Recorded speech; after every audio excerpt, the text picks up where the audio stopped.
According to teasers for The Bold and the Beautiful, Kimberlin Brown's character Sheila Carter Sharp is not always the best choice. She is, nevertheless, as reformed as it is possible for someone like her to be. Sheila was consistently the bad guy over the years. Could the predator turn into the prey this time? Let's discuss the potential. Sharp, Sheila Carter, was busted. Let's start with Sheila, who Deacon exposed. She was about to tell him everything, but Deacon learned about it from someone else. Surprisingly, Deke Sharp, Harrison Cohn, alerted the restaurant owner to the existence of Luna Nozawa, Lisa Yamada. Deacon confronted Sheila and then abandoned her. The marriage might disintegrate even though Lee Finnegan, Naomi Matsuda, promised the waitress that Deacon would return. Rebecca Budig's character Taylor Hayes isn't, and has never been a fan of Sheila's. The therapy of Deacon Sharp. Deacon found Taylor after discovering the truth. Taylor agreed to give him advice, but she is aware that it is risky. Is Taylor truly objective enough to give Deacon advice regarding his union with Sheila? Too soon, Taylor Hayes falls. According to teasers on The Bold and the Beautiful, Deacon and Taylor had a conversation during therapy. A few years earlier, when they were in this identical dynamic, there was a link. But nothing ever emerged from it. This time, Taylor and Deacon might start dating right away. But given Taylor and Deacon's heartbreaks with Ridge Forrester, Torsten Kay, and Sheila, it might come too soon. Was Sharp, Sheila Carter, terrorized? What happens if Deacon is tempted to return to Sheila? Taylor has generally had good character in the past. Therefore, in order to make herself more intriguing, it would be time for her to become dishonest and dirty. What happens if she won't let Deacon leave? What happens if Taylor, a well-respected doctor, loses it and begins to harass Sheila? For starters, due to Sheila's past, no one would truly believe her. Additionally, it would be difficult to see Taylor being so vicious. Sheila might encounter a wall of suspicion from others, particularly if Taylor makes a concerted effort to hide when people are present. Another reason is that some people believe it to be Sheila's karma. She did a great deal of damage to many people in Los Angeles, after all. Even if she has changed, has she truly made amends for her transgressions? Stay tuned, since this could be the soap opera's method of achieving equilibrium. The storm rolled over Los Angeles like a judgment waiting to fall. The city shimmered beneath the dark clouds, golden lights flickering against the wet glass towers. Inside Il Giardino, the usually warm glow felt tense, muted. Sheila Carter Sharp sat at the far end of the restaurant, her coffee untouched, her hands trembling slightly.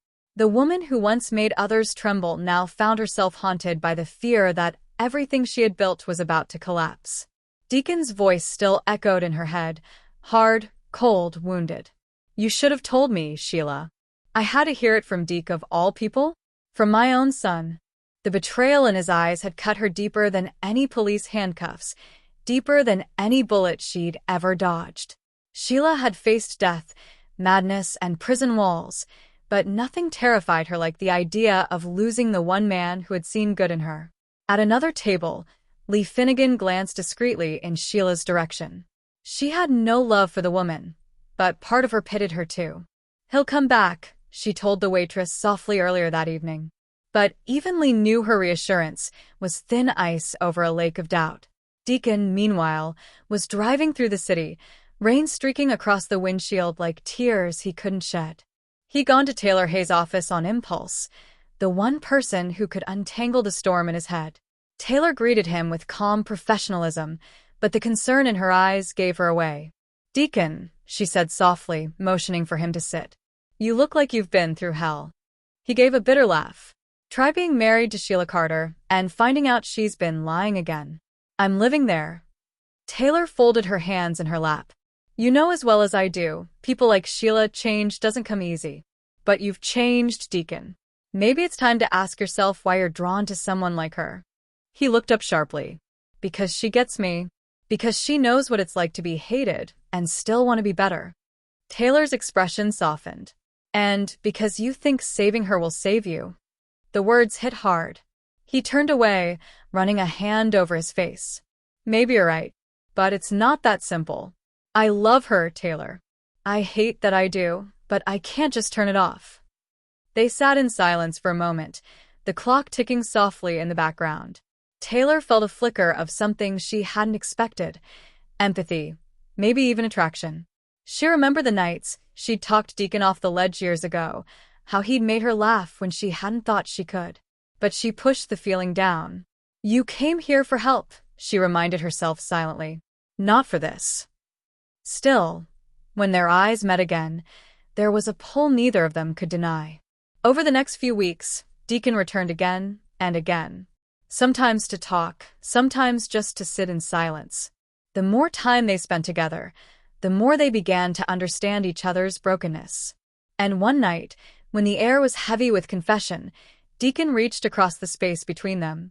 "Taylor, maybe you're the only person who really sees me." She hesitated, professional boundaries, moral lines, everything she stood for flashing in her mind. But when his fingers brushed hers, she didn't pull away. "Sheila would destroy me if she knew," he whispered, as if half to himself. Taylor's voice trembled. Then maybe she shouldn't. Meanwhile, Sheila had begun to sense something. Deacon's absences grew longer, his tone distant. She told herself not to panic, not to fall back into old patterns, but the paranoia clawed at her. She followed him one afternoon, a habit she thought she'd outgrown, and what she saw shattered her. Through the rain-specked glass of Taylor Hayes' office window, she saw Deacon and Taylor sitting close, his hand resting on hers, both lost in quiet intensity. Sheila's breath caught in her throat. 1,000 old instincts rose up: rage, jealousy, the dark thrill of vengeance. But beneath it all was something she wasn't used to: heartbreak. She walked away without confronting them, her face pale and expressionless. But the storm that brewed inside her would not stay quiet for long. That night, Deacon came home late. Sheila was waiting, her smile too calm, her voice too even. "How was your session with Dr. Hayes?" she asked, setting down a glass of wine. Deacon froze. "Sheila, it's not what you think." "Oh," she asked, tilting her head. "Then what is it, Deacon? Therapy? Confession? Or are you two helping each other heal?" He sighed, rubbing his temples. "Sheila, stop. You're spiraling. Taylor's just helping me sort things out." "Helping you sort things out," she repeated quietly, stepping closer. "You think I don't know what that means? You think I don't remember how she looked at you before?" Her voice cracked on the last word, and for a moment, the mask slipped, revealing the terrified woman underneath. "I thought you believed in me," she whispered. "I do," he said, voice soft.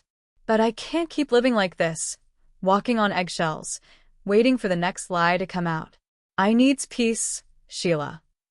Her eyes filled with tears. "And you think you'll find that with Taylor?" Before he could answer, she turned away, shoulders shaking. He reached for her, but she flinched. "I've lost everything before," she said quietly. "Don't make me lose again." As he left, the rain started again, soft at first, then pounding against the windows. Sheila watched him go, her reflection staring back at her, half angel, half ghost. And somewhere deep inside, a whisper formed. Not yet. Not this time. If Taylor Hayes thought she could steal her husband and her redemption, she was about to learn what it felt like to be haunted.